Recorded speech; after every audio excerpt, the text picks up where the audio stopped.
Hi, everyone. My name is Blake Hochberger. I'm a partner at Scale Marketing. We're a boutique ad agency focused on performance based out of Chicago. I recognize, bridging performance and brand is borderline cliche at this point, and we talked a lot about it, but it's the game that we play every day and what we talk about with our clients. We do have a few larger national brands, but most of our clients are SMBs, so they don't necessarily care about the words brand and performance. We just like the shit has to work. So for us, this is really important. So I'm super excited to be talking with the panelists up here. Taylor, if you want to introduce yourself, and then Mandy can take it from there.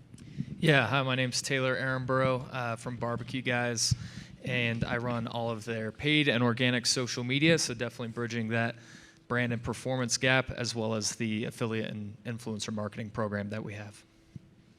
Awesome. I'm Mandy Rassi. I'm the CMO at Michaels, so I look after obviously marketing, but also customer data science, MarTech, PR, and I think that's that. For both Michaels and then our startup brand that's a handmade goods marketplace called Maker Place. Awesome. So I think just to kick us off, to kind of give us a good baseline, Taylor, if you want to go first, how would you define brand marketing? Yeah, brand marketing, definitely a more of an emotional response. I feel like brand marketing is the gardening of the marketing industry, with having a brand plant seeds.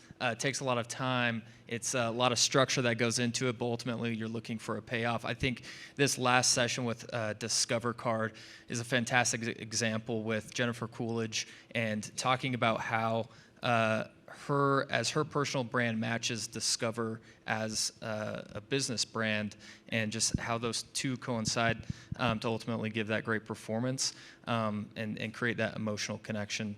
The connection that people have with a brand is how I would define brand marketing. Mandy, you want to give your perspective, both personally and then also sort of through the lens of Michaels? Yeah, sure. So, I would say brand marketing is everything.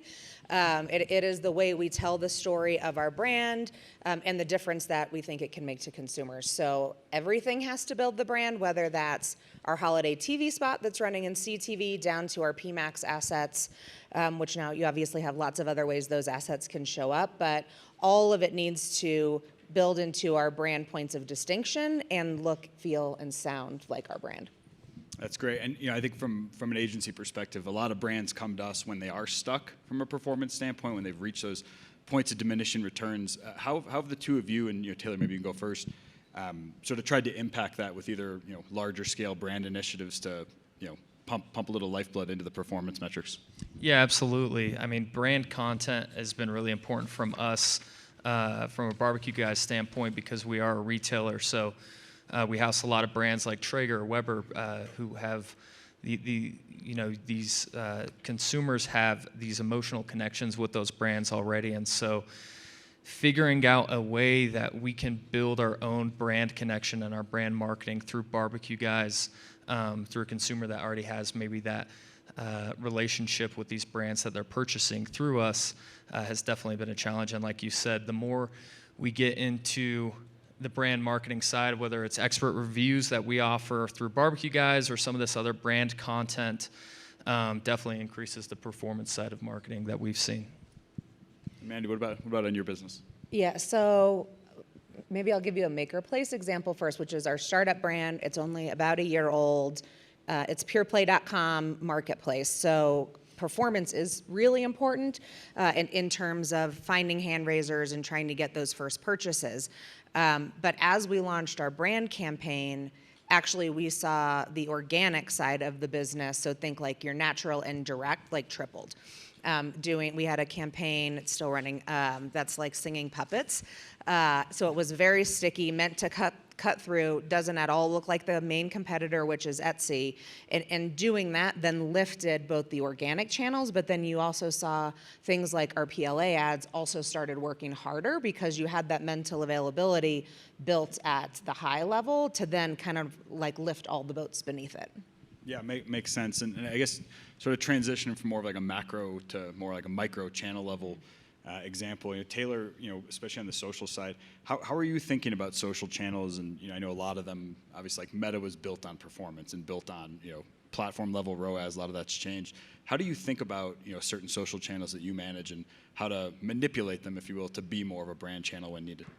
Yeah, absolutely. I feel like the approach that we take is we have kind of brand and performance in each one of our channels. So, we advertise on a Meta, a Pinterest, a TikTok, but where Pinterest comes in, for example, and we saw this morning as well, I think the stat was 20% of search queries are now coming from Amazon, social media, e-commerce.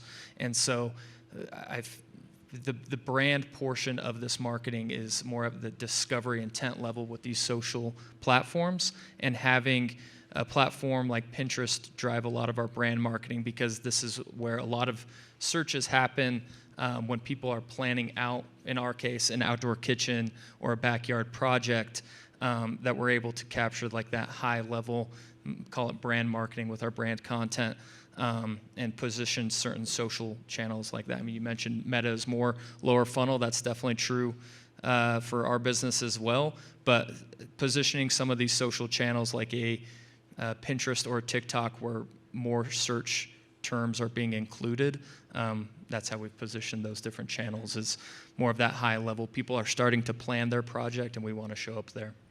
And within social channels, be it a specific one or sort of an aggregate, how are you setting either goals or even campaign level settings and budgeting and bidding, based on brand or performance outcomes, if you will?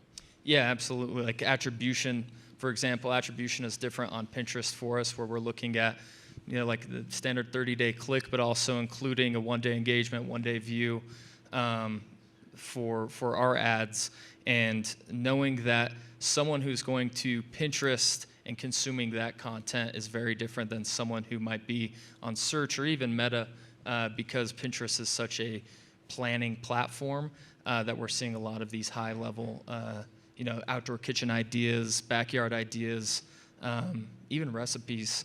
And so I would say that's how we're kind of bridging that gap there. Got it. And Mandy, obviously, you're overseeing lots of different channels and lots of different goals and investments. How do you think about different channels? Like, are you viewing certain platforms like connected TV or television on the linear side as more brand opportunities and other channels more as performance, or do you not necessarily view it that way? So we think about all the channels connected. So we start with the audience strategy and the objective. So we'll have a set of, like, take our holiday campaign. There's for sure a big brand objective. We're actually running linear TV, so like cable TV and CTV and OLV. That really is a very high level message. That's like a Yeti shopping in Michael's, doing all these creative things. So we had a lot of fun with that. In social, I think that's sort of like the coming together point. Like even today, we were reviewing all the social that's running now, and someone said, "Oh, is this all of it on this slide?" We were like, "No, there are 90 pages if I gave you all the social that's running right now." And for us, we've seen volume of content up against the objectives makes a huge difference. So we'll have more brand. So think like we're obviously a creative brand, so we want to have content out there that's like, if it's friendship bracelets for Taylor Swift, we want to be part of that moment. Or there's a big thing right now of people painting all these miniatures, and there's lots of cool content that's out there even in the organic social space, so we're doing a lot of influencer work there that is very sort of high-level brand. But then we also are running our social DPAs that have a very performance-oriented. But even within those, we think about the way the product is showing up. We think about the hero image and having that really fit with the brand. But we sort of have for each audience and really even platform, right? The content that's working on TikTok is very different than what's working on Meta. So we have found that we had to build sort of a content machine to then go up against all the objectives and then have the right KPI that the campaign is optimizing toward. And we've had good success. One tip I will share, I learned a tremendous amount on our Makerplace business. We work with VaynerX as our media agency. It's a very social forward plan. And one thing that they built that I think was brilliant is they will help us create at scale super fast, like 24-hour turn, maybe like 40 versions of what the ad could be. And then we have a sandbox campaign. So we launch with really low spend, within the social platforms that we think are most important, which for that brand right now, it's a lot of TikTok, but then also Instagram and Facebook. And then as soon as we see something start to spike, which again can be 24, 48 hours, we push it to the main campaign and put dollars behind it. And we've seen, and sometimes, by the way, it's a conversion objective. Sometimes it may be more related to brand recall or something else. But as long as we have the measurement clear, we've been able to learn really fast and then scale behind it in a way that we've not, at least in Michael's, we had not thought about our content machine in that way previously. We run a lot of content, but we also spend a lot of time planning it and what's going here and what versions of the assets do we need, and maybe like overthinking it with the internal creative team sometimes versus like just create a bunch of stuff. It doesn't all need to be beautiful. Put it in a sandbox, and then what works will work. What doesn't dies in 24 hours, and then you move on. So that is maybe one tip I would share that has really helped us. Yeah, and I got some questions about content a little bit later, but while we're on the topic, Taylor, do you have a perspective on, I guess, quantity versus quality as it pertains to that? Yeah, I would agree. Like testing, for sure. I feel like we get caught up in the quantity where we're delivered, 40, 50 assets, and then we have to try to test and deliver on that.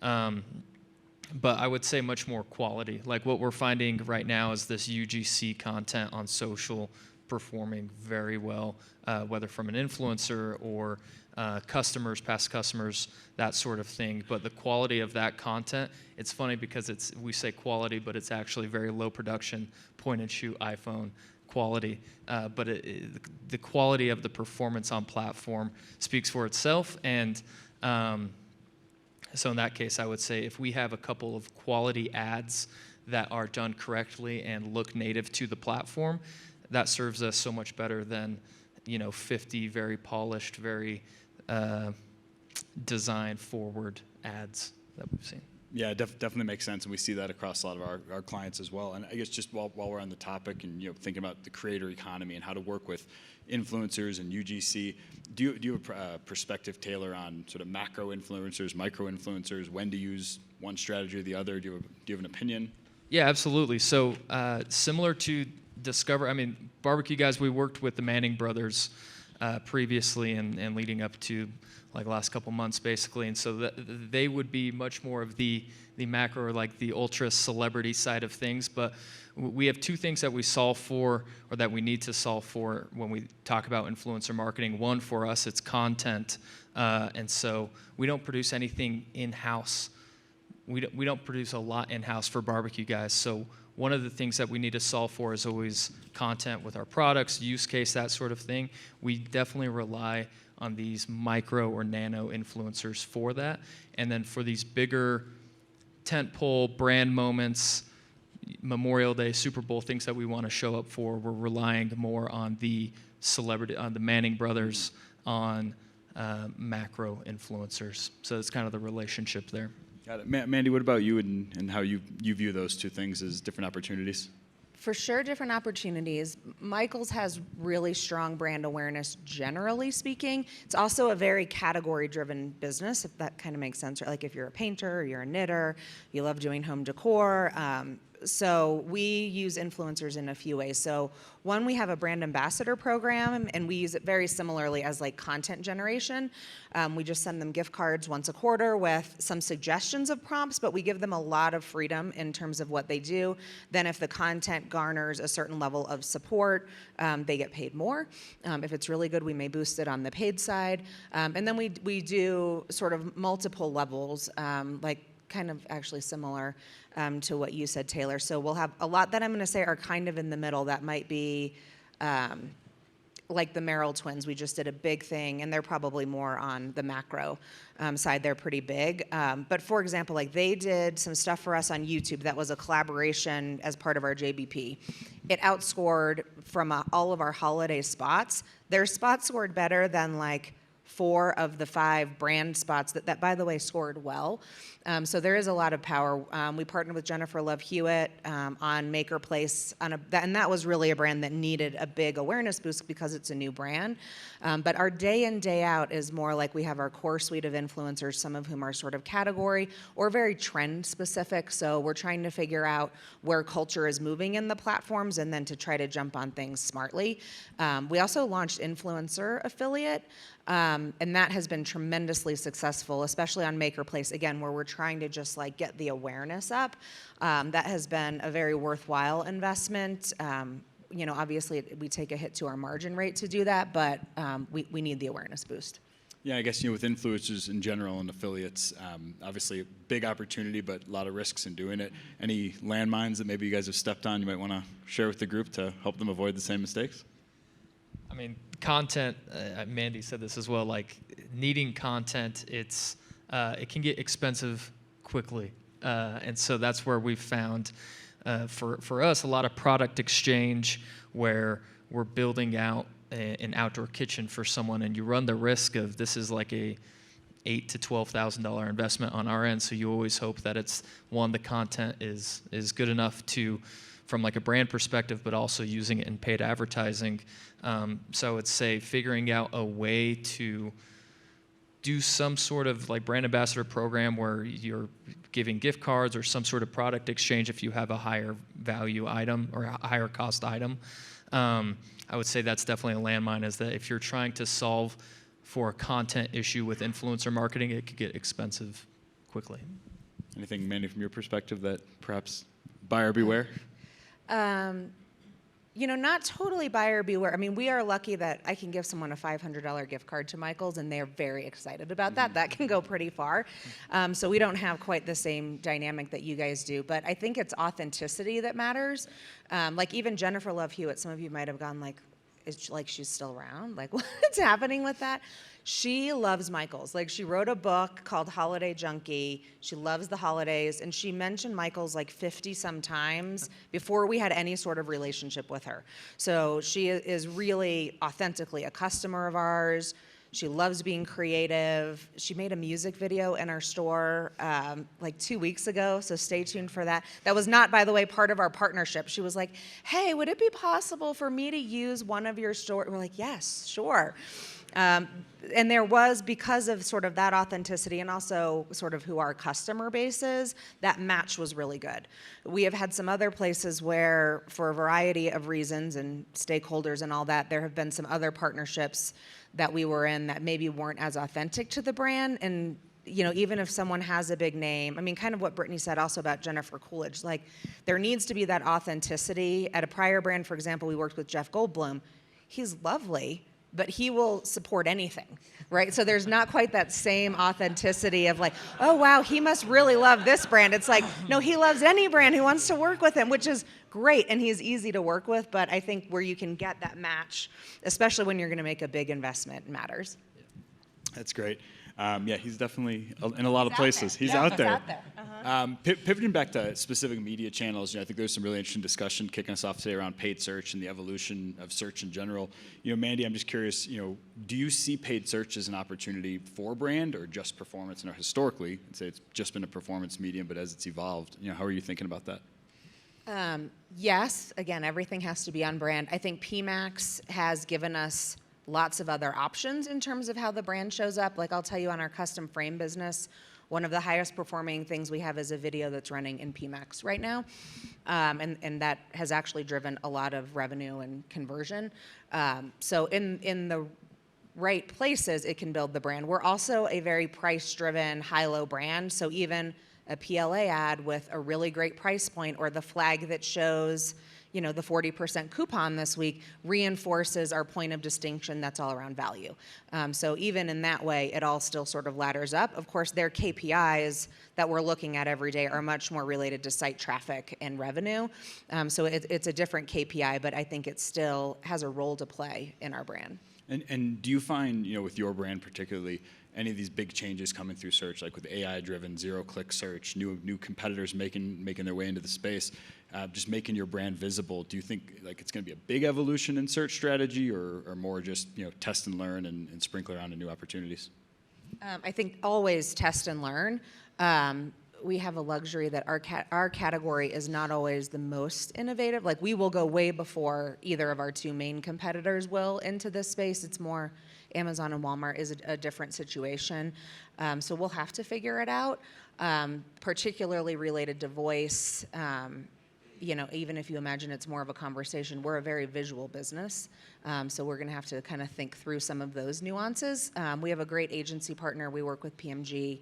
And I will say we've relied a lot on them and our platform partners to help us think about being prepared for these things, but also we should probably not be the first brand to go do it because like we're private equity owned, we have an innovation fund and we use that smartly. But I also need to make sure every dollar we're spending has some return because of where we are in sort of the life cycle of the business. Yeah, it makes sense. And Taylor, with social search, sort of blowing up and being a much bigger piece of the search ecosystem, how are you working with search counterparts, either internally or agency partners? Yeah, we've collaborated a lot with our search team lately as well, with specifically Pinterest keywords, and we're finding, if search is intent driven, if it's purchase driven, then search on social is more discovery. It's very high level, very visual, and so we've worked a lot with our search team to figure out what are the keywords, what are the high level keywords, like I mentioned before, outdoor kitchen ideas, backyard ideas. Some of the things that we should be showing up for, we've had to collaborate a lot with our existing search team in order to figure out those keywords and what people are looking for on platform. And it is very different. It is very high level. It's very inspiration. It's very maybe someone starting their project out. And so if you can show up there from a brand perspective early on in that customer journey, then I would feel that your brand strength, you have a lot more chance, or you have a higher chance of capturing those conversions when they actually go to purchase their outdoor kitchen or convert on whatever product they're searching for. Yeah, makes sense. And in terms of brand and performance, how are you setting goals? Like, are you setting different goals or different KPIs or business outcomes you're trying to achieve for brand dollars versus performance dollars, or do you really see them? I guess, Mandy, you can go first, like all in one. Yes, so we don't have brand dollars and performance dollars. We just have a marketing budget.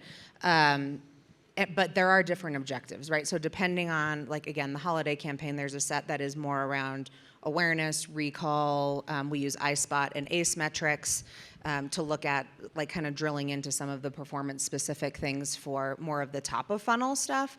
And then we use a marketing mix. So everything we will look at the return over time. We get that every single month. So all in that is sort of, for all its imperfections, that is our single source of truth as we look at the total marketing budget and decide how to allocate. But then obviously for something like, literally right now, probably like all of you, we're looking at our PLA, our PPC, social every single day, multiple times a day to see where the costs are at and see, like, oh, these auctions have gotten super competitive and we're getting priced out. Let's switch the money over here. And that's more of a very bottom of funnel objective. But we have one scorecard. So the way my whole team is, we have our total objectives and KPIs that we have to deliver as a team. And then each of the teams has sort of their contribution to that. But it's one scorecard we look at every month altogether. Got it. Super helpful. I know we're coming up on time here, so I'm going to open it up to any questions for Taylor or Mandy. Mandy, I have a question for you. So you mentioned that Jennifer Love Hewitt was already talking about your brand before you decided to partner with her. What tools were you using to get that type of insight, and how did you know she was already talking about your brand? Well, obviously on social, right? So she has her own social. I have a very lean but really super exceptional organic social team that are very ear to the ground. So they will pick things up. And obviously we have like sprinklers. So when our brand gets mentioned, we have literally just ways in the data that it's getting flagged. Some of it is just ear to the ground on creative stuff as well that like her book would not have flagged anywhere, but someone on my organic social team obviously knew it would be in our space and read the book. So probably kind of a combination of data and then just like humans with their ear to the ground in our space. So the AI count, by the way, is 17, if anyone's interested in that.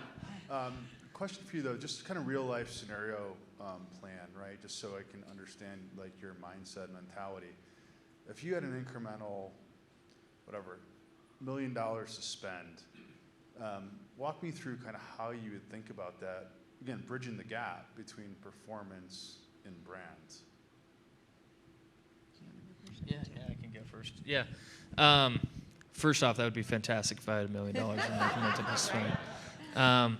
But I think everything goes back to making sure that we can report back on the performance. And I mean, we're always, at least at Barbecue Guys, we're always graded on like conversion, ROAS, those types of things. But I feel like building out the KPIs for brand marketing and showing how the impressions, the brand recall, all of that impacts conversions in the bottom funnel as well. So I would say, if I had $1 million in incremental spend, I would focus a good amount of it on driving, new business. For our business, it's not like we get a lot of repeat customers. You build an outdoor kitchen one time, ideally, assuming everything goes well. And so building that out by having the quality content that we talked about, maybe partnering with more influencers, more affiliates, capturing more of that top of funnel inspiration, outdoor kitchen ideas, backyard ideas, that sort of thing. And then really investing it in the type of content and the quality of the content. That's where, for us, that's where I would invest it first, is the quality of content and the amount that we can build out there.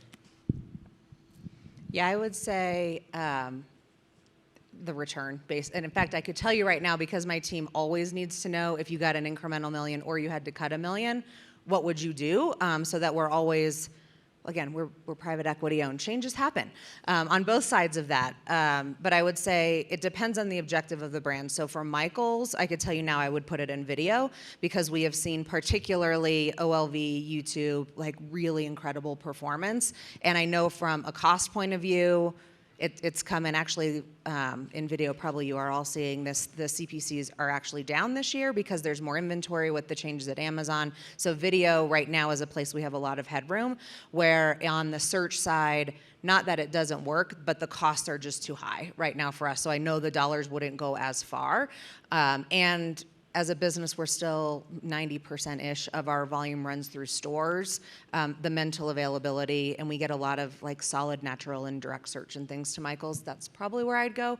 Maker Place, I would maybe think about that differently, and I would probably go the most top of funnel and do more CTV, because the brand is just so new. Actually, I might even put it in influencer, more influencer affiliate, PR, something like that. Do something stunty to try to just get the brand out in culture and build awareness. One thing we've seen that just specific to that question, because we work with a lot of brands and we have our own style of mixed media model. We've heard a lot about MTA, and there's lots of different ways. There are some models that are more econometric in nature, which speak to next dollar in, where you're seeing the most sort of upside acceleration versus diminishing returns. So looking less at what is my return on ad spend in channel A versus channel B versus what has the most upside, like where are the diminishing returns coming in, or the inverse. And that's helped guide a lot of our client decisions specifically. Just a different style of answering that question. Well, Blake, Taylor, Mandy, thank you guys so much.